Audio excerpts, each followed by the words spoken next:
si Mayor at ang mamamayan. Si Mayor Nilo Leyble, laging handang tumulong, handang umalalay, handang makinig, at magbigay kasagutan. Ngayon, tatalakayin natin ang paglilipat sa public market.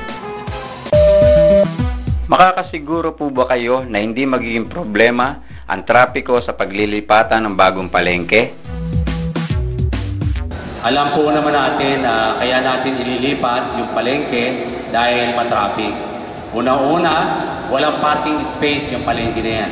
Kapag may sakyan, nahihirapan kang mamalengke dahil wala kang paparka ng sasakyan. Aayusin po yan, kasama yan sa pinag-aralan po natin na kailangan maayos yung lugar na yon, walang traffic. Bubuksan ang likod, makikipag-negotiate para magkaroon ng karsada sa likod. Yung papasok sa loob ng palengke, hindi sa karsada magbababa. Papasok ang sasakyan sa loob ng space ng palengke para doon magbababa, doon magsasakay. Ang mga tricycle, nasa loob, wala sa karsada. Kaya sigurado po, magiging maluwag. Sigurado po yan.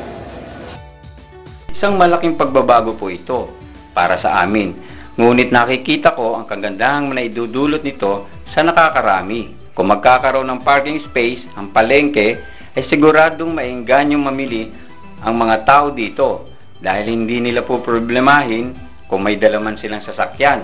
Maganda rin pong puntahan ang isang palengke na may paradahan at hindi nagkalat ang tricycles na nakapagdudulot ng trapiko sa kalsada.